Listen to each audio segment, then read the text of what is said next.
Oke, baik. Selamat sore. Ya memang belum ada suaranya karena memang saya belum bicara. Oke, baik. Saya ucapkan selamat sore terlebih dahulu pada bapak-bapak dan ibu. Sepertinya ada beberapa ibu di sini. Setidaknya ada satu yang saya lihat, Ibu Susi. Selamat sore Bapak Ibu sekalian. Berjumpa lagi dengan webinar yang diselenggarakan oleh forexmf.com, dalam hal ini tim market analis forexmf.com. Seperti biasa setiap hari Kamis kita akan membahas tips-tips dalam trading, ya, bagaimana tips-tips dalam trading yang bisa Anda manfaatkan dalam trading sehari-hari. Oke? Winner ini Bapak atau Ibu ya? Pak Jusman harusnya sudah bisa dengar suara saya sekarang. Coba saya cek lagi, Anda gimana sebenarnya? Untuk Jusman sudah bisa dengar harusnya. Untuk winner harusnya. Oh, kalau Pak Winner ini sepertinya audionya juga belum aktif ya. Audionya belum aktif. Pak Dendi juga audionya belum aktif. Nah, nanti mungkin ada yang bakal bertanya. Kita akan mulai webinar kita sekarang. Mungkin nanti bakal banyak yang bertanya di webinar, atau kita akan mulai sedikit sebentar lagi. Kita akan mulai sebentar lagi sambil menunggu beberapa rekan yang online audio.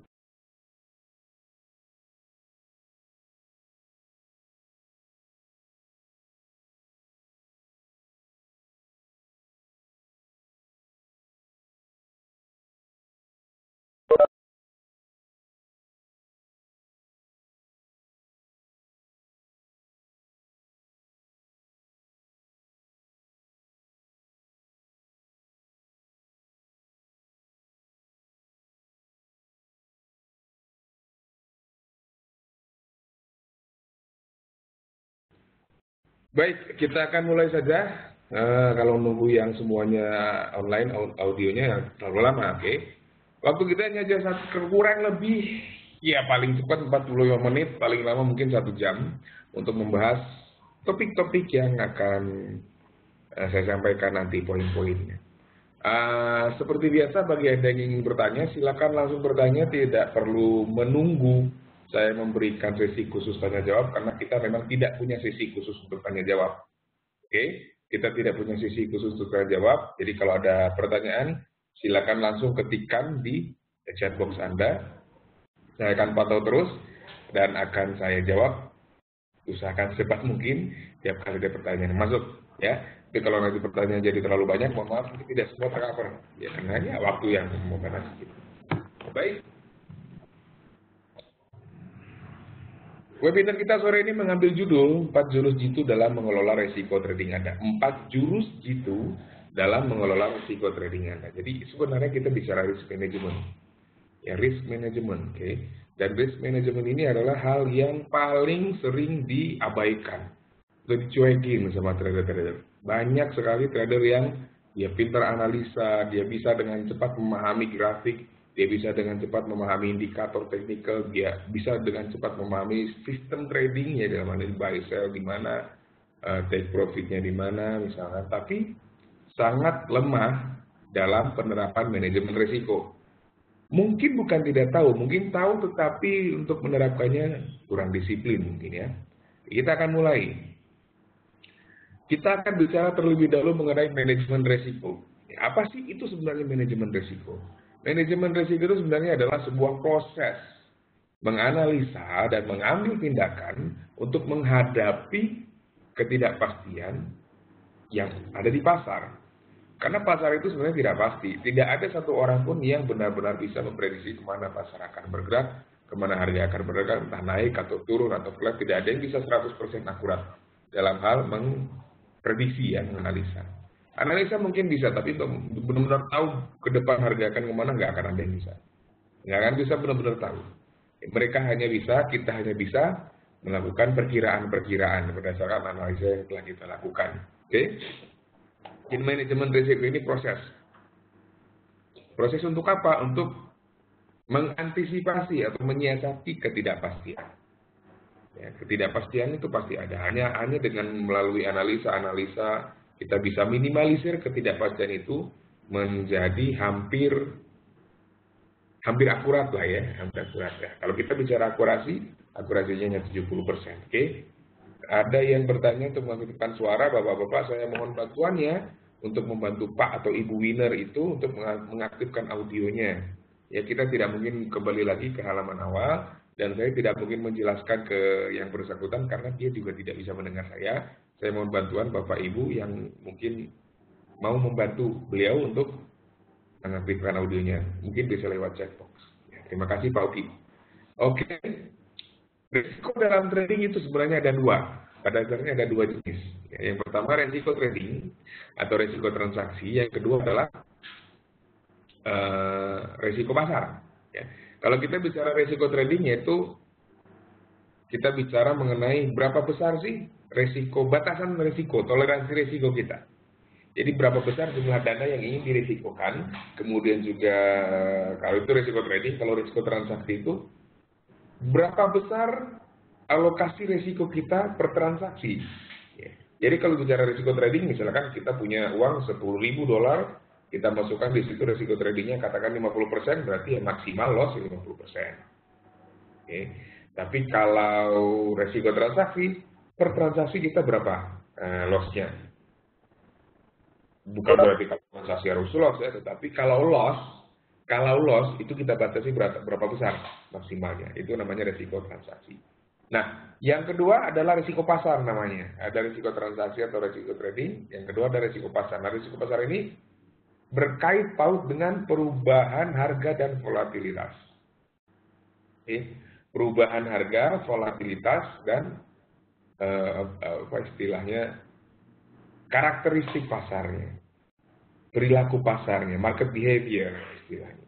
Nah itu, pasar itu dinamis, kita tidak pernah, saya katakan tadi di awal, kita sebenarnya tidak pernah bisa tahu persisnya kemana harga bergerak, arahnya kemana, ke atas atau ke bawah, atau ke level berapa dia akan bergerak, ke angka berapa dia akan bergerak. Kita tidak akan pernah bisa tahu 100%. Nah, karena kita tidak bisa 100% mengerti atau 100% bisa akurat, maka muncul yang namanya resiko dong. Artinya kita bisa saja salah. Nah, ini yang akan kita istilah kita atur, kita ramu, kita racik supaya kita bisa mengetahui bagaimana cara meminimalisir resiko dan dalam saat yang sama mengoptimalkan peluang. Itulah manajemen risiko sebenarnya. Intinya di situ. Nah, kemudian kita harus mengerti juga mengenai yang namanya risk to reward ratio. Ya. Apa itu risk to ratio?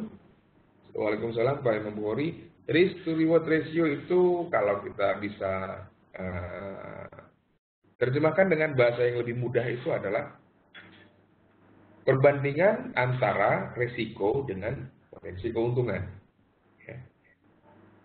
Jadi kalau kita mau meningkatkan potensi keuntungan kita harus pastikan bahwa peluangnya atau potensi keuntungannya itu harus lebih besar daripada resikonya.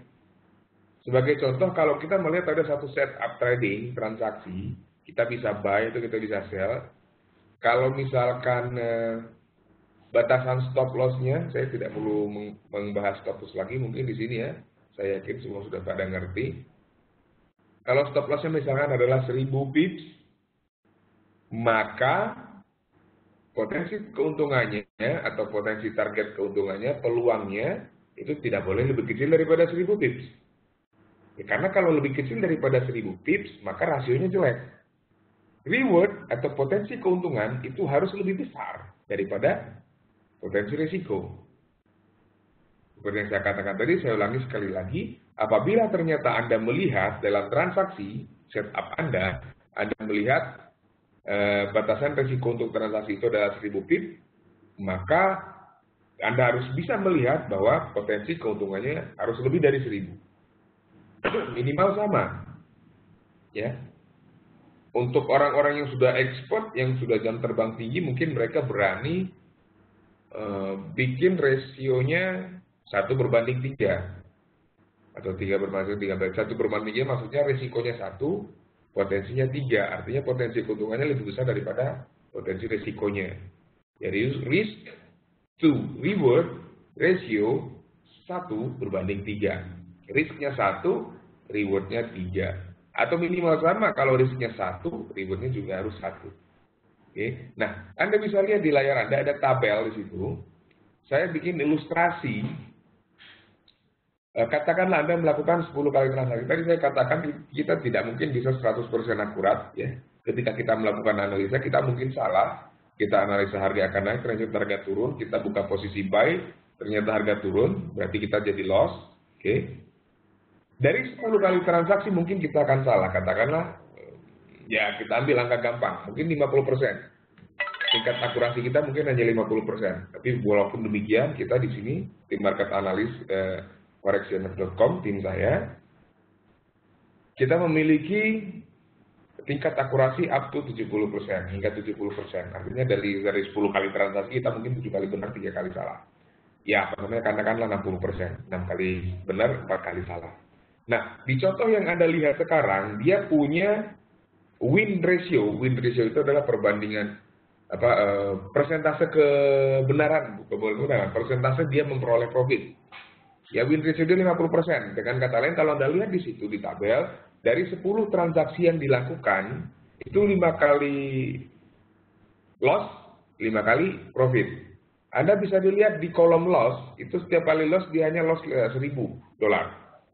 Tapi ketika dia profit 3.000 dolar. Anda bisa melihat di sini, dengan akurasi hanya 50% saja, orang itu, trader itu masih bisa membukakan profit sebesar 15.000. Dan loss-nya hanya 5.000.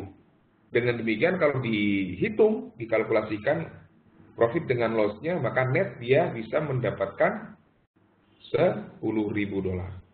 Walaupun tingkat akurasi yang dia miliki hanya 50%. So, mengapa repot-repot cari sistem trading yang bisa 90% akurat, 99% akurat, 100% akurat? Gak mungkin lah kita bisa 100% akurat. Saya bilang itu tidak mungkin 100% akurat.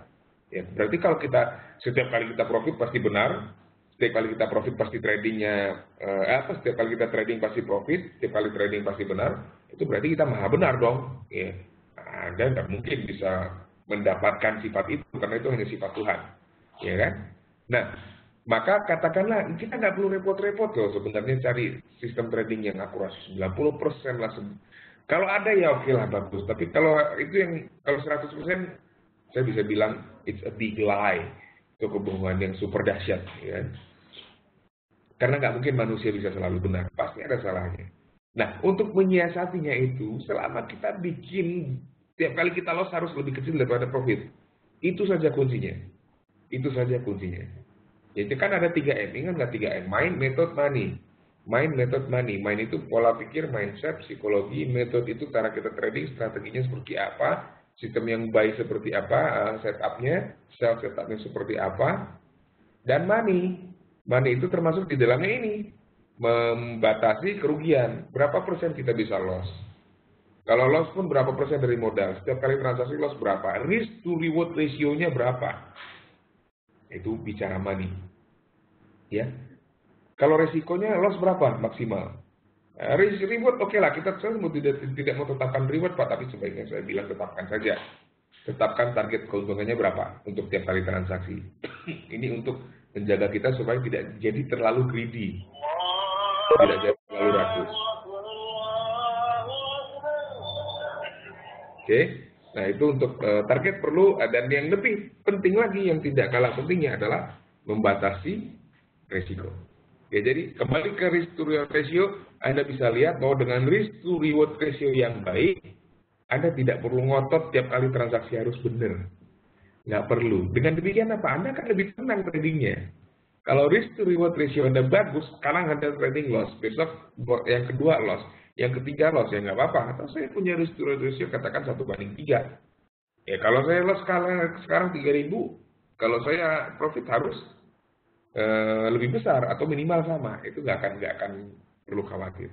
Nah, tentu saja nanti risk to reward ratio, ya jangan salah sangka bahwa money management, risk to reward ratio itu bukan segalanya. Tadi saya katakan 3M. Mind, method, money, tiga-tiganya harus ada. Nggak bisa kita trading, saya bisa trading sukses hanya mengandalkan manajemen risiko. Saya bisa trading kok bagus hanya dengan risk management, risk to reward ratio enggak juga. Anda tetap butuh yang namanya sistem trading, strategi trading, ya. Pengetahuan mengenai analisa itu disebut dengan metode, dan Anda juga harus menguasai diri yang disebut dengan mind, itu mindset. Oke, jadi memang sore ini kita khususkan untuk membahas risk management, tapi jangan salah sangka bahwa risk management not the only one, dia bukan satu-satunya. Oke, risk management hanya satu dari 3 kunci yang harus Anda tahu. Mind, method, and money tadi. Oke, kita lanjutkan. Nah, ini sebenarnya saya yakin Anda sudah tahu. Jadi ada namanya risk management tools atau alat untuk memanage atau membatasi risiko. Saya yakin Anda sudah tahu, tapi it's okay. Mungkin ada beberapa orang yang belum mengerti risk to ratio, atau mungkin risk management tool, atau mungkin ada yang sudah mengerti tapi mengabaikan, atau ada yang sudah pernah tahu tapi lupa. Kita akan bahas 4 ya. Sebenarnya 3 yang akan saya sarankan, tapi ya apa-apa, karena memang pada dasarnya ada 4 yang dilakukan orang-orang. Ada 4 teknik dasar risk management atau risk management tool, itu ada 4 pada dasarnya ya. Yang pertama yang disebut dengan cut loss atau stop loss, ya. Ada yang disebut dengan switching, cut and switch, ada juga yang disebut dengan cut and switch, ada juga yang disebut dengan locking atau hedging, ya. Dan yang terakhir ada yang disebut dengan cost averaging. Bentuk dasarnya ini, ya. Switching sendiri sebenarnya pengembangan dari cut loss. Jadi nanti kita akan lihat satu-satu ya. Switching itu kan pengembangan dari cut loss. Masing-masing risk management tool ini memiliki kelebihan dan kelemahan masing-masing. Kita akan bahas nanti satu persatu. Cut loss itu kelebihannya di mana, switching itu kelebihannya di mana, locking, hedging itu kelebihan dan kelemahannya di mana, cost averaging itu seperti apa, kelebihan dan kelemahannya seperti apa. Ya, kita bahas satu-satu. Kita mulai dari cut loss. Cut loss ini sebenarnya apa? Oke. Jadi cut loss, ada suaranya. Tadinya harus bilangin, tapi lupa sepertinya ya. Tidak apa-apa. Cut loss. Katakan ini contoh ya, contoh saja Anda punya posisi buy, ini dia masih 4 desimal, tapi yang pada dasarnya kita 5 desimal ya. Jadi kalau Anda lihat di sini 1.4500, pada kenyataannya harusnya 1.45000, 5 desimal. Tapi ini mungkin belum sempat diedit, file lama, ya kita memang belum sempat edit, tapi itulah intinya. Anda punya buy di 1.45, katakanlah buy 1 lot, ini baru buka posisi, kemudian ternyata harga turun. Misal ke 1.445. Oke, kalau 1 lot Anda buy di situ, berarti Anda tutup posisi di sini, itu kan sudah minus berapa berarti? Minus, kalau 1 lot berarti $500. Oke, Anda minus $500, Anda tutup posisi tersebut di sini. Di level 1.4450. Ya. Dengan demikian Anda menderita kerugian $500 karena tadi buy-nya 1 lot. Ya. Nah, apa kelebihan strategi ini atau teknik ini? Kelebihannya apa? Pertama, dengan melakukan cut loss, Anda akan, kelebihan dulu ya. Yang namanya manajemen risiko, kalau ada loss ya pasti nggak enak ya, nggak enak. Nggak ada yang bilang loss itu enak, itu nggak ada. Kalau ada yang bilang loss itu enak, mungkin dia nggak cocok trading ya. Yang enak itu profit, tetapi loss itu tidak bisa dihindari. Dalam arti potensi kerugian atau risiko itu adalah tidak bisa dihindari dalam trading. Tidak bisa dihindari sama sekali. Oke. Jadi cut loss, keunggulannya apa? Ketika Anda sudah melakukan itu dan Anda mengalami kerugian $500, that's it. Selesai. Hargamu bergerak kemanapun sudah tidak akan berpengaruh lagi terhadap transaksi Anda karena memang sudah tidak ada. Sudah ditutup. Masalahnya kemudian adalah banyak orang yang enggan melakukan teknik ini karena apa? Karena mereka beralasan bahwa kalau saya cut di sini Pak, saya buy di 1.45000, kemudian saya tutup posisi 1.44500, saya loss $500. Habis itu harganya naik Pak. Setelah itu harganya balik lagi ke atas ke 1.45000, bahkan bisa lebih tinggi lagi 1.45200 misalkan. Harusnya saya profit 200, tapi karena saya sudah tutup posisinya di 1.44500, saya loss 500, Pak. Gitu. Jadi ada yang berpendapat seperti itu. Jadi tidak mau cut loss karena khawatir harganya akan kembali berbalik ke arah dan dia bisa profit seandainya dia tidak cut posisinya. Oke? Nah, pertanyaannya kemudian yang salah apa? Apakah yang salah stop loss-nya? No, karena ingat, kita katakan bahwa kita tidak pernah tahu loh harga mau bergerak kemana. Betul? Tuh. Ayo, sekarang saya kasih challenge. Yang benar-benar tahu harga bergerak kemana, 100% dia berani kasih guarantee. Siapa? Call me. Ya, kalau dia bilang, saya berani guarantee harga akan turun ke sekian atau harga akan naik sekian. Saya minta guarantee loh. Berani guarantee nggak? Berani kasih jaminan nggak? Jaminannya apa? Kalau Anda bisa kasih jaminan, harga akan bergerak sesuai dengan keinginan Anda, sesuai dengan pemikiran Anda, bisa kasih jaminan, itu rumah saya jual sekarang, Pak. Nggak usah dijual deh, lama. Gadein aja cepat. Rumah gadein, saya ikuti saran Anda. Iya kan? Tapi kalau loss, ganti tuh rumah saya. Tebus. Berani nggak? Saya yakin nggak ada yang berani. Nah, intinya yang ingin saya katakan adalah, tidak ada yang tahu harga mau bergerak kemana. Dan yang ingin saya sampaikan di sini adalah, karena kita tidak pernah tahu harga mau bergerak kemana, artinya kita tidak pernah tahu apakah kerugian kita akan berhenti di 1.4450 sesuai dengan contoh ini, atau akan berlanjut. Nggak ada tahu kan? Nggak ada yang tahu kan? Nggak ada yang tahu. Karena ketidaktahuan itulah kita play safe, kita main aman. Daripada kita membiarkan modal kita terekspos ke risiko yang lebih besar, lebih baik kita batasi. Dibatasi di mana? Ya di sini. Kita cut loss di 1.4450. Ada kelemahan? Ya, ada kelemahan. Harga mungkin saja bisa balik arah. Dan Anda mungkin bisa profit kalau Anda nggak cut loss. But kita selalu berpikir untuk kemungkinan yang terburuk. Prepare for the worst, kata orang Belanda ya, Pak Belanda Inggris ya. Prepare for the worst. Kita harus bersiap untuk kemungkinan yang terburuk. Antisipasi itu. Kalau caranya bagaimana ya, kita tutup posisinya 1.4450 selesai. Loss ya, sakit ya, sebel ya, sangat karena kita kehilangan uang segitu. Tapi lihat sisi baiknya. There is always a bright side. Selalu ada sisi baiknya. Kalau kita melakukan cut loss di sini, kita akan terlindungi dari kemungkinan kerugian yang jauh lebih besar. Balik lagi kan tadi, kita nggak pernah bisa tahu harga akan bergerak ke mana. Oke. Ya, itu tadi cut loss. Yang kedua yang namanya switching. Tadi saya di awal katakan bahwa switching ini sebenarnya adalah pengembangan dari cut loss. Dan ada juga yang menyebutnya ini sebagai cut switching. Oke, jadi ceritanya begini nih, contoh misalkan Anda punya buy sebanyak 1 lot, baru buka posisi 1.4500, kemudian ternyata harga turun, ya. Ketika harga turun di 1.4450, Anda parkir. Udah. Sebentar ya, ini ada sedikit suara Pak Imam Pukul, Pak Irwan Nurifan Keisa. Mohon maaf, ini Anda saya mute ya. Karena ternyata ada suara Anda masuk dan cukup khawatirnya nanti mengganggu audiens yang lain. Oke, kalau bisa jangan klik button, kecuali kalau Anda hanya mau chat itu saja yang tadi. Jangan klik button lain kecuali untuk chatting. Oke, kita kembali ke switching atau pattern switch. Anda punya buy di 1.4500, harga turun dan Anda perkirakan harga mungkin bakal sampai ke 1.4400 loh. Mungkin harga bakal masih sampai ke 1.4400.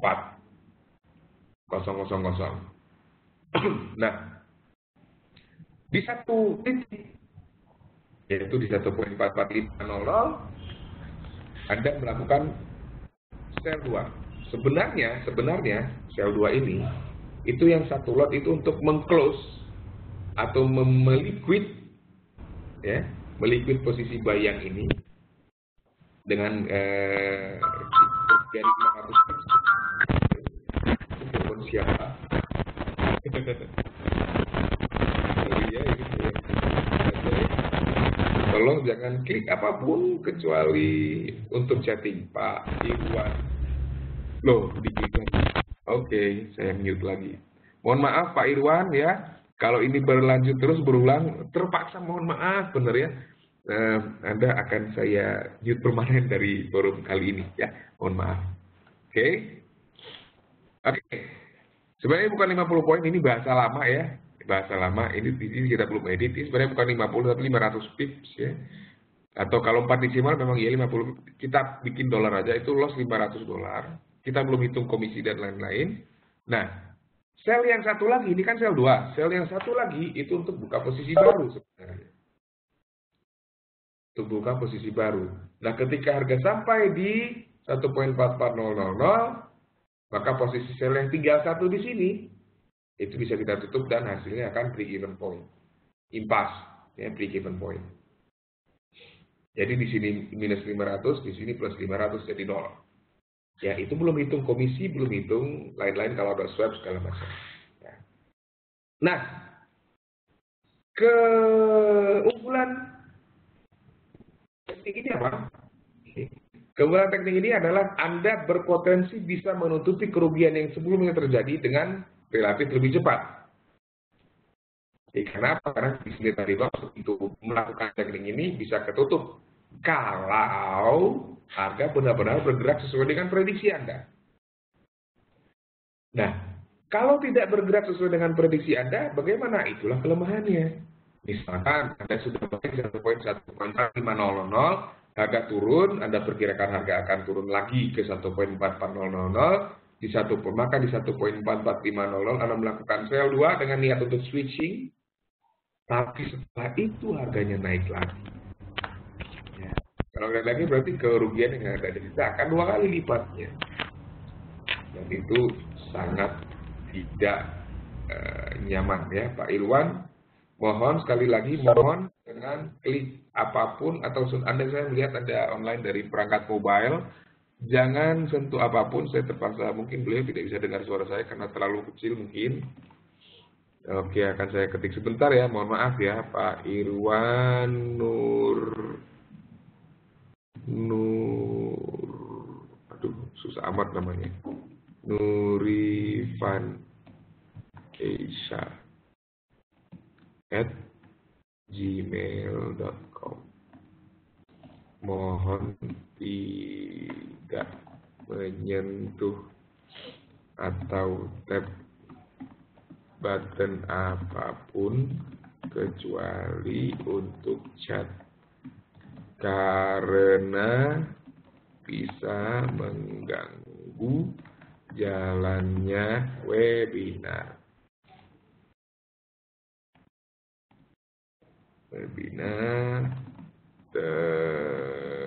Terima kasih. Nah, itu aja udah 1 menit tuh. Ya, kita lanjutin ya. Ya. Masalah akan muncul ketika Anda sudah melakukan switching, malah harganya balik lagi. Itu masalah loh. Tadinya hanya loss 500, mungkin bisa lebih gede lagi. Nah, artinya, boleh nggak melakukan ini? Boleh-boleh aja. Tapi syaratnya Anda harus yakin bahwa ketika Anda melakukan switching, paling tidak tingkat keyakinan Anda minimal 70% bahwa harga akan melanjutkan pergerakan. Jadi kalau Anda buy, turun, dan switch di satu level, Anda harus yakin minimal 70% harganya akan turun lagi. Karena pergerakan lanjutan itu nanti akan mengurangi kerugian Anda yang sudah tercipta di awal tadi. Oke. Yang kedua, apa yang harus Anda persiapkan? Anda harus siap bahwa kalau ternyata harga naik lagi, Anda mau ngapain? Itu harus sudah dipersiapkan. Nah, harus sudah dipersiapkan. Nah, saya mau mengatakan bahwa switching ini memiliki beban mental yang lebih berat daripada cut loss. Kalau Anda cut loss sudah selesai, Anda kesel, sebel, sedih, jangan sampai sedih lah kalau trading ya. Tapi sudah selesai begitu saja, harga mau kemana pun udah nggak pengaruh. Tapi kalau begini, yang seperti sekarang, kemana harga bergerak selanjutnya, sangat berpengaruh, ya kan? Nah, jadi silakan pilih. Dari Pak Krisna, kadang jadi frustrasi Pak, kalau pakai switching mending lihat dulu atau coba perlahan. Ya oke. Ya saya sepakat.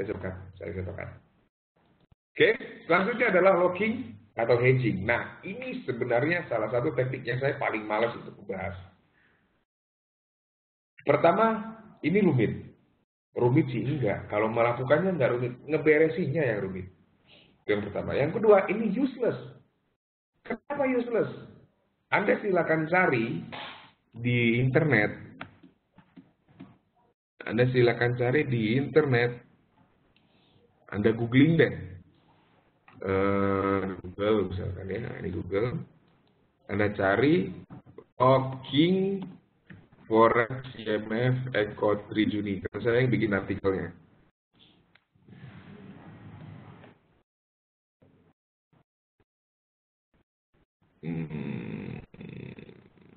Yang mana ya, yang mana. Ini mungkin. Coba ya. Tapi nanti Anda bisa tahu bahwa dengan locking pun sebenarnya ada triknya. Gitu. Tapi kalau saya tidak menyarankan melakukan locking ini Anda bisa cari tadi. Jadi yang ini judul artikelnya Anda bisa googling. Saat ini juga mungkin Anda bisa googling. Nanti Anda baca, kalau punya waktu Anda baca. Anda akan tahu mengapa saya mengatakan locking itu useless. Dan saya sangat paham, saya sangat mengerti dengan saya mengatakan ini. Banyak trader di luar sana yang sangat suka menggunakan teknik ini akan pertama mereka cari excuse, cari alasan, cari pembenaran. Yang kedua mungkin mereka hujat saya, no problem. Bagi saya yang penting saya menyampaikan apa yang benar. Oke? Tapi saya tidak mengatakan locking ini benar-benar buruk, tidak. Ada saat-saat tertentu kita bisa pakai ini locking, tapi tidak ketika mengalami kerugian. Sekali lagi, saya tidak sarankan menggunakan teknik ini kalau Anda sedang mengalami kerugian. It's a big no. Ya, nggak saya rekomendasikan untuk menggunakannya. Kalau lagi profit itu cerita lain dan tekniknya juga ada sendiri. Oke. Kita lihat locking hedging. Nah, ceritanya begini ceritanya. Saya ini paparkan supaya Anda tahu ya. Nggak apa-apa Pak Lautama silakan, telat nggak ada hukuman Pak. Oke. Katakan Anda memiliki posisi buy di 1.44500, kemudian harga turun. Kalau buy harga turun pasti rugi, ya pasti loss. Kemudian harga turun ke 1.43500, ya, bukan 4.300 ya, ke 44000. Di situ Anda melakukan posisi sell, membuka posisi sell. Satu lot lagi. Jadi dua-duanya buka posisi baru, satu buy, satu lot, dan satu sell, satu lot. Ini kan locking namanya. Ya. Ini yang disebut dengan locking atau hedging. Posisi ya, bukan hedging dalam istilah finansial seperti orang melakukan lindung nilai atas sebuah investasi. Tidak, bukan seperti itu. Ini locking posisi atau hedging posisi istilahnya. Jadi itu dua hal yang berbeda. Oke? Di saat seperti ini Anda sudah mengalami, ini saya tanya sekarang, silakan Anda jawab. Di kondisi seperti ini Anda sedang loss atau sudah profit? Silakan jawab. Di saat seperti ini Anda loss atau profit? Anda buy di 1.4450 satu lot, Anda sell di 1.4400 satu lot. Pak Lukman loss, Pak Ahmad loss, oke? Pak Imam loss. Nah kalau ada yang bilang sell, mungkin berarti kalau ada yang bilang profit, mungkin harus belajar matematika, oke? Lagi, oke? Kondisi ini kita semua sepakat bahwa kondisi ini loss, oke? Sepakat ya? Kondisi ini loss. Maka sebenarnya tidak ada perbedaannya, dengan kondisi yang pertama kali kita bahas tadi, ketika buy harga turun. Pak Agus Supriyono mohon untuk tidak mengklik, kecuali untuk chatting. Oke, kondisi ini sudah loss. Kalau loss, pertanyaan kedua, kalau kondisi ini loss, equity Anda bertambah atau berkurang atau tetap? Silakan dijawab. Equity Anda bertambah, berkurang atau tetap? Rugi spread, betul. Equity berkurang.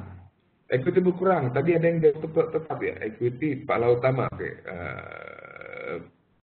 Pak Lautama berkurang. Pak Krisna berkurang. Siapa lagi? Oke. Jawabannya adalah equity berkurang. Karena equity adalah balance dikurangi atau ditambahi floating. Ya, jadi kalau Anda buy, nanti mungkin bisa saya kasih contoh sedikit ya. Jangan ini yang real. No. Harus bikin demo lagi ya. Oke, bayangin aja deh. Equity berkurang, yang tetap itu balance. balance tidak akan bertambah atau berkurang selama posisinya belum di close.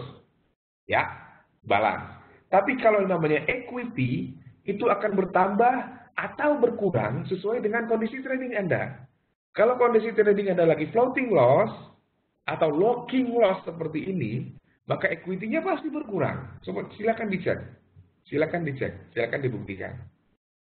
Equity berkurang. Dan ingat, semakin kecil equity Anda, maka kekuatan dana Anda akan semakin berkurang dan semakin dekat ke, makanya ketika orang kena AutoCAD, itu pasti equity-nya sudah makin sangat kecil ya. AutoCAD-nya, equity-nya sudah tinggal lebih kurang 20%. Ya, maka kena dia AutoCAD. Ya. Jadi pada kondisi loss, equity berkurang. Kalau pada kondisi profit, equity bertambah. Balance tidak akan bertambah atau berkurang selama posisinya belum di close. Ya, MC ya. Margin call. Ada beda sebenarnya. Kita ya sedikit. Ada sedikit perbedaan antara margin call dengan AutoCAD. Margin call itu ketika equity kita, bukan equity, margin level kita 80% itu margin call. Jadi kalau kita lihat di MetaTrader, dia di itunya, di apa namanya, terminalnya, dia jadi merah warnanya, si barnya itu. Yaitu margin call namanya, 80%. Nah, kalau AutoCAD ketika margin level kita sudah tinggal kurang atau sama dengan 20%. Itu namanya AutoCAD, karena semua posisi terbuka akan di-cut oleh sistemnya. Ya, tapi oke, tidak ada masalah. Oke, nah kembali lagi ke sini. Equity, ingat equity sudah berkurang. Equity sudah berkurang. Dan dalam keadaan seperti ini, locking seperti ini, mau harganya naik lagi, mau harganya turun lagi, tetap saja loss, betul? Dan equity tidak akan bertambah, betul? Betul ya? Equity nggak akan bertambah dong.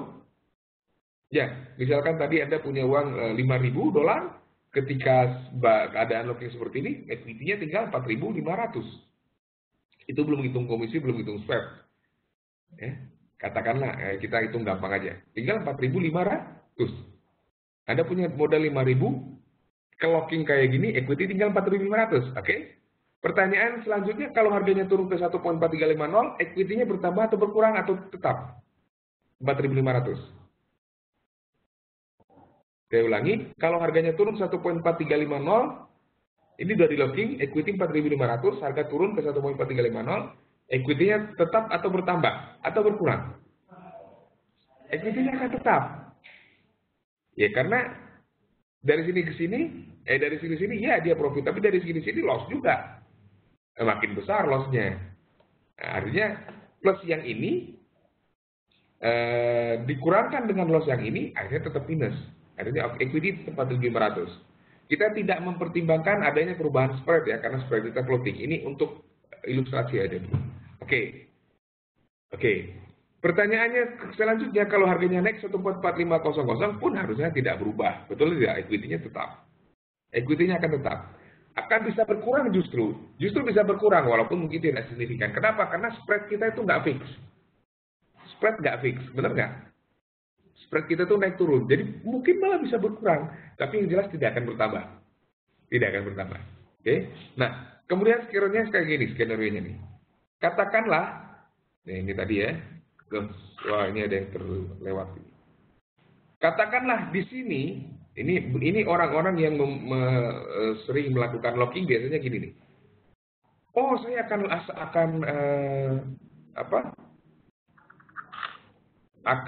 locking saja.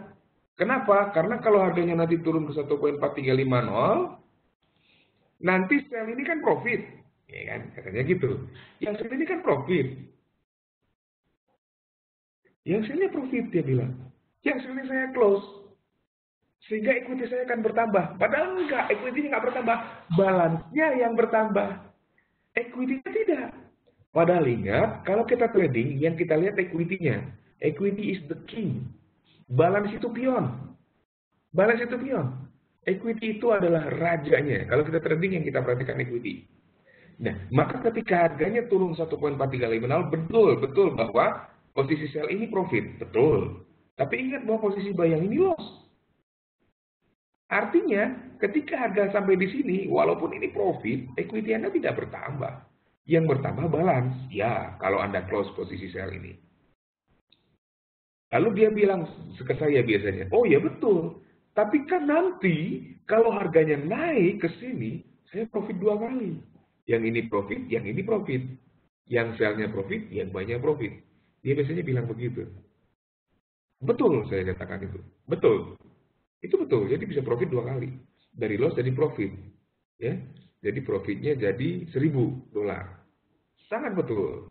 Kalau benar harganya naik. Pertanyaannya tadi, Anda yakin 100% kalau harganya bakal naik? Ya, bagaimana kalau harganya turun terus? Maka kerugian yang diderita oleh posisi buy ini akan makin besar. Itu. Jadi, karena dia tidak berpengaruh terhadap equity, ngapain dilakukan? Nah, locking ini hanya untuk menenangkan diri saja. Istilahnya anak kecil, dia lari-lari dan jatuh. Itu biasanya ibunya atau ibunya biasanya datang, nggak apa-apa nak, nggak apa-apa nak, nggak apa-apa jagoan. Udah jalannya nakal gitu kan, dia dipukul jalannya. Itu hanya untuk menenangkan si anak, hanya untuk menenangkan si anak, ya kan? Apakah benar jalannya nakal? Enggak ya, salah si anak dong, dia nggak hati-hati kan. Tapi yang namanya anak-anak, ya jadi locking itu untuk menenangkan diri saja Bapak Ibu. Ya. Tidak ada bedanya, saya kasih ilustrasi, tidak ada bedanya di sini Anda cut loss. Baik di sini cut loss sama-sama loss $500. Kalau Anda berpendapat dari sini harga akan naik dari 1.4350, Anda berpikiran harga akan naik misalkan analisanya. Kenapa tidak cut loss di sini dan buy lagi di sini kalau memang Anda lihat ada sinyalnya? Betul nggak? Dengan melakukan cut loss di sini Anda terbebas, hilang satu kekhawatiran, jadi minusnya nggak akan makin gede. Ketika buy di sini Anda sudah fresh. Bayangkan kalau Anda buka posisi sell-nya di sini, sementara ini minusnya masih gede, Pak. Posisi minus yang buy ini masih gede, sementara sell-nya Anda buang di sini, profitnya kecil. Posisi minus buy-nya ini gede. Beban psikologi Anda akan jauh lebih besar daripada sekedar switching. Betul. Karena Anda akan, istilahnya, ini pengen cepat beres. Benar nggak? Ini pengen cepat beres ya. Ini saya tidak jarang orang yang datang ke kita, ke kami di sini, itu minta bantuan posisi lockingnya diberesin. Dan itu nggak bisa cepat. Setiap kali dibuka lockingannya, jadi kalau kita ini posisi sell yang satu ini di liquid, di close di sini, itu namanya buka lockingan. Itu was-wasnya makin gede. Wah, ini nanti mau naik atau mau turun ya Pak? Nggak tahu saya nggak tahu. Saya juga akurasi paling jago 70%, saya nggak sampai. Saya 80% nggak nyampe akurasi saya. 70%. Tapi tadi kan kita udah bahas risk to reward ratio-nya. Sama nanti kita juga akan bahas itu winning loss ratio-nya. Oke? So, locking adalah dalam pandangan saya salah satu teknik yang cukup menguras modal pasti loh. Ini Anda bayangkan ini nanti Anda harus buka tutup beberapa kali, biaya transaksinya berapa kali, belum spread, belum nanti kalau ada swap segala macam, ya kan? Yang kedua, secara mental Anda akan terbebani, ya, mental akan terbebani. Oke, jadi silakan lakukan, itu pilihan saja. Kalau Anda yakin, silakan.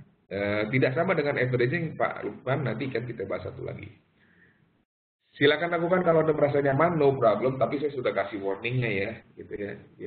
Ya namanya orang maling juga dikasih tahu. Enggak ya. Artinya ini pilihan ya, ini pilihan. Tapi silakan Anda mau pilihan mana. Tapi saya perlu garis bawahi, saya tidak rekomendasikan untuk melakukan locking. Saya lebih prefer cut loss.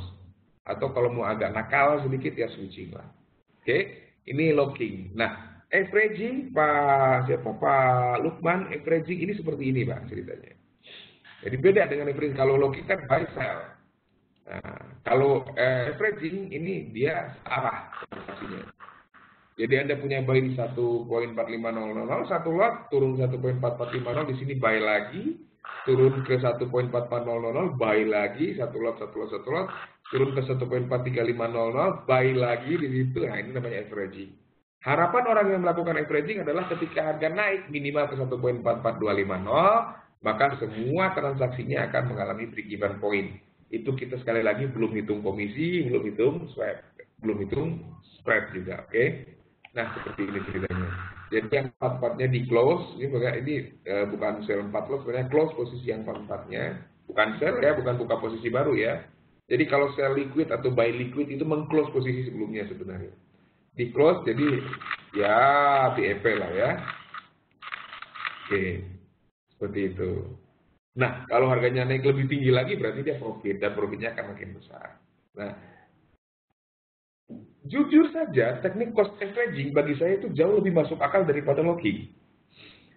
Bagi saya lebih masuk akal cost averaging daripada logging. Kenapa? Karena kalau dalam cost averaging yang Anda perlu pikirkan hanya kekuatan dana saja. Hanya kekuatan dana saja.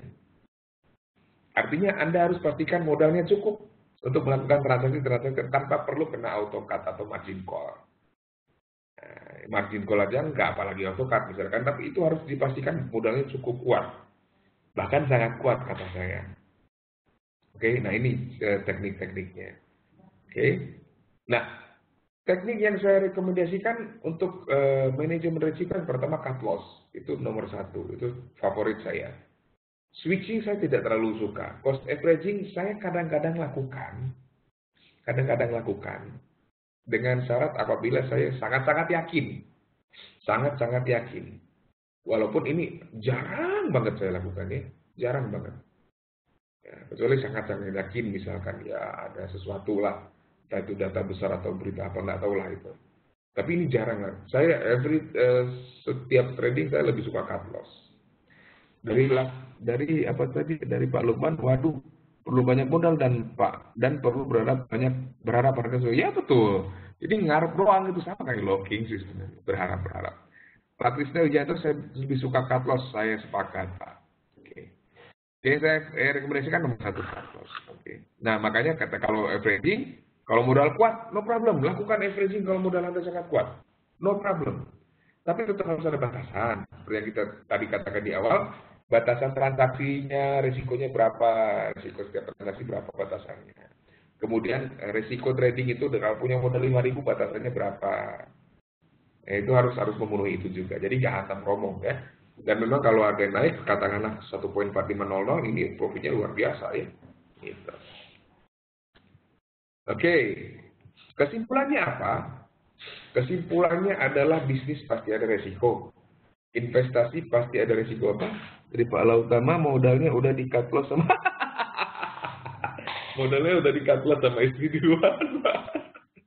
Nah, itulah makanya supaya nggak di-cut loss sama istri ya modalnya. Itu memang modal uang yang memang harus untuk trading, memang uang yang benar-benar kita tidak pakai, Pak. Istilahnya disposable income. Uang yang memang benar-benar kita bisa pakai untuk apapun kecuali untuk kebutuhan hidup ya. Termasuk ke istri kan kita kasih nafkah ke istri kan kewajiban. Ya kan kalau kita tidak lakukan itu berarti kita melalaikan kewajiban, itu tidak boleh. Nah, maka uang yang ingin kita transaksikan di trading forex itu harus uang yang benar-benar gampangnya nggak kepake lah. Saya punya uang nih, nggak tahu mau diapain nih, masukin aja di sini. Artinya uang yang itu kalaupun hilang, kita masih bisa menjalani hidup dengan tenang. Itu kita masih bisa menjalani hidup dengan tenang. Uang sekolah anak tetap bisa dibayar, listrik bisa dibayar, internet masih bisa dibayar, dan setoran ke Menteri Keuangan juga bisa full, ya kan? Hal seperti itu. Ya. Kenapa itu perlu? Karena kalau kita menggunakan uang yang memang panas, istilahnya, memang harusnya buat keperluan sehari-hari, itu akan semakin membebani kita secara psikologis. Ya tadi yang tiganya saya katakan tadi, mind, method, money, mindset, pikiran, psikologi.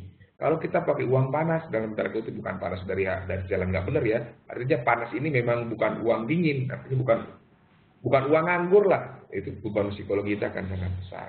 Oke. Kita kembali ke kesimpulan bahwa usaha apapun tidak pernah terlepas dari risiko, bisnis apapun, investasi apapun, selalu ada yang namanya risiko, hanya saja memang besar kecilnya berbanding lurus dengan potensi yang ditawarkan. Ada risiko yang rendah, ada risiko yang sedang, ada risiko yang tinggi, ada risiko yang sangat rendah, dan ada risiko yang sangat tinggi. Forex trading termasuk bisnis yang terkategorikan ke dalam high risk. Maka wajar ketika potensi return yang ditawarkan pun, potensi ya, bukan kepastian, itu juga sangat tinggi, berbanding lurus lah. Bahkan bisa eksponensial ya. Ya kan? Kita bicara tadi risk reward ratio, kalau risikonya 1000, rewardnya bisa 2000. Oke? Potensi sekali lagi. Nah, Forex ini high risk, maka kita harus mutlak punya kemampuan untuk memanage resiko. Ya, resiko itu kita tidak dapat hindari, resiko kita tidak dapat hilangkan, kita tidak bisa eliminasi. Yang bisa kita lakukan hanya meminimalisir dan mengendalikan adanya resiko dalam trading. Dan kita sudah bahas di awal bahwa yang namanya manajemen risiko adalah seni memanage, meminimalisir risiko untuk kemudian dibalik menjadi cara untuk mengoptimalkan keuntungan. Bagaimana atau apa yang bisa kita lakukan untuk bisa meminimalisir risiko dan mengoptimalkan potensi keuntungan? Yang pertama kita harus lakukan analisa. Jadi kita jangan gambling, Bapak Ibu. Jangan gambling. Ada pertanyaan dari Bapak Ahmad atau komentar. Kenapa setiap kali saya dapat, kemudian saya bikin transaksi lagi, malah kena loss lebih banyak, Pak? Pagi dapat 600 pip, sore kehilangan 800 pip. Apa itu yang namanya serakah, Pak? No, itu bukan serakah. Itu berarti Anda tidak menerapkan risk to reward ratio yang benar. Tadi kita sudah sebut-sebut risk to reward ratio. Jadi kalau Anda trading harus dibatasi, Pak. Kita juga sempat batasi manajemen modal, risiko sedikit, manajemen modal sedikit tadi. Anda harus batasi kerugian. Anda harus batasi resikonya. Kalau Anda punya $5.000 di account Anda, pertama kali yang Anda harus pikirkan adalah dari $5.000 ini, saya rela kehilangan berapa? Katakanlah 50%-nya berarti oke, tinggal $2.500. Oke. Dari $2.500 ini Anda harus breakdown lagi. Setiap kali transaksi saya setiap kali transaksi saya maksimal loss berapa? Berapa persen dari 2.500 ini? Katakanlah 10%. Artinya kalau Anda trading nggak boleh loss lebih dari $250 setiap kali buat posisi. Nah, balik lagi. Kalau tidak boleh lebih dari $250 lossnya, maka profitnya harusnya berapa? Tidak boleh lebih kecil daripada $250. Minimal harus sama dengan $250. Akan lebih baik apabila potensi keuntungan Anda berdasarkan analisa yang dilakukan, potensi keuntungannya jauh lebih besar daripada resikonya. Nah, yang Anda lakukan dan kalau dari cerita Pak Ahmad, yang saya lihat Anda tidak menerapkan risk to reward ratio-nya dengan benar. Jadi kalau Anda dapat 600, Anda loss 800, ya itu kalau kata orang Jerman, Anda maju selangkah tapi mundurnya 2 langkah. Artinya mundurnya selangkah-selangkah. Padahal kalau kita trading, kita tidak apa-apa mundur 1 langkah, artinya loss. Tapi kalau kita maju ke depan, minimal harus 2 langkah. Walaupun selangkah-selangkah, tapi kita akhirnya tetap maju. Oke? Jadi lakukan analisa terhadap pergerakan pasar dan jangan serakah. Nah, jangan serakah itu begini. Anda punya target $800, target sudah tercapai, pengen lebih. Sebaiknya jangan. Sebaiknya batasi, sudah ambil aja profitnya. Kalau ternyata harga bergerak melebihi target Anda, ya rezeki Anda bukan itu. Itu bukan rezeki Anda, mungkin rezeki orang lain, rezeki Anda sudah situ aja. Jangan khawatir, rezeki sudah diatur dan tidak akan tertukar. Nah, yang ketiga, gunakan stop loss. Ini sangat penting untuk membatasi resiko. Lalu persiapkan psikologi trading yang matang. Nah, bicara psikologi trading, saya tidak bisa bantu terlalu banyak karena saya bukan hipnoterapis. Saya hanya punya pengalaman dan yang bisa saya tularkan kepada Anda. Untuk mengasah psikologi kita dalam trading, Anda mau tidak mau harus banyak berlatih, Bapak Ibu.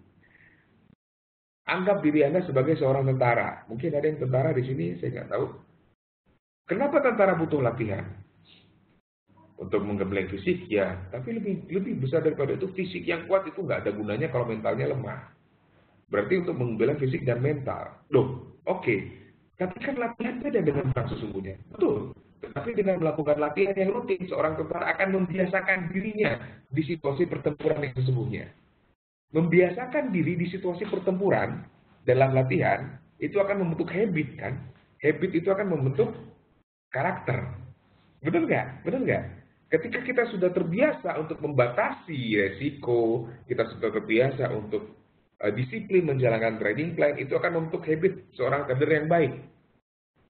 Ya kan? Enggak. Maka ketika kita benar-benar maju ke medan perang, habit kita akan membantu kita.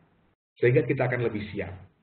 Bayangkan jika ada petinju aja katakan, baru daftar ke sasana tim disuruh tanding, nggak punya pengalaman, nggak punya persiapan, nggak pernah latihan, tidak pernah sparring, belum apa udah kalah dia karena mentalnya sudah jatuh.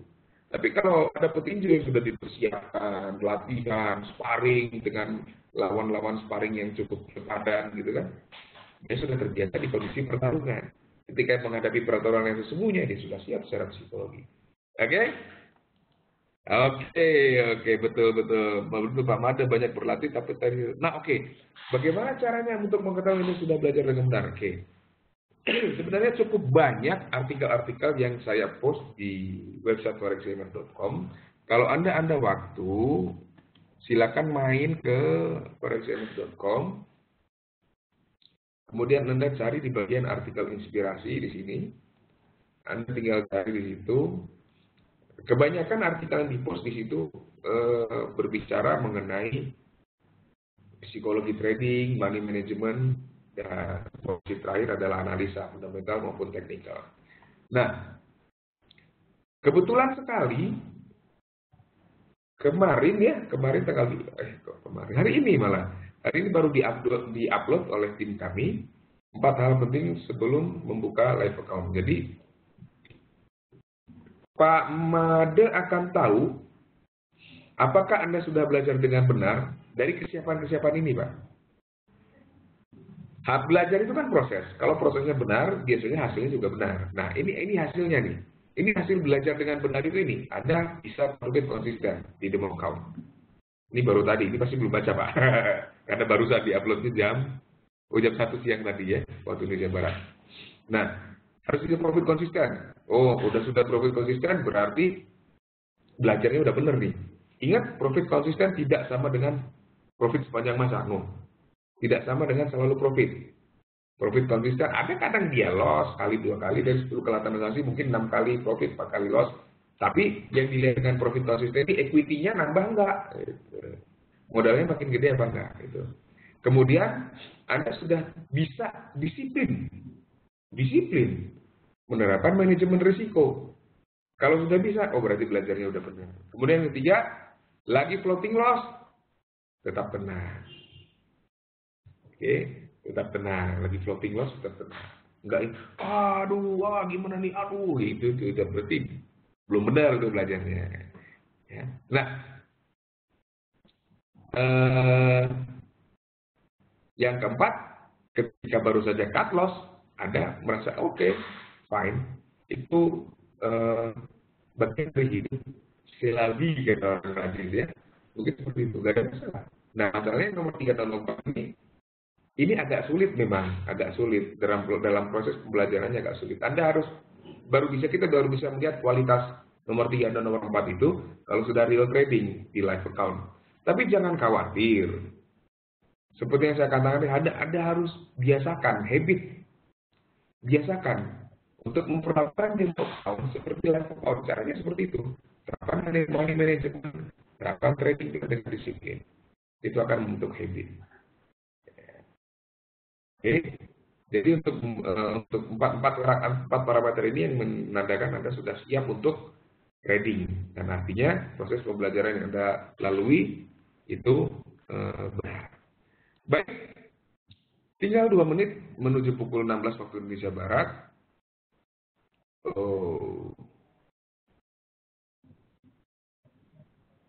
Ini siapa yang kembali ya?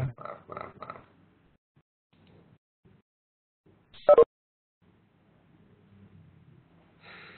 Oke, baik. Mohon maaf, ini siapa yang mengalih-alih chat saya? Mohon maaf untuk tidak melakukan itu. Oke, nggak apa-apa.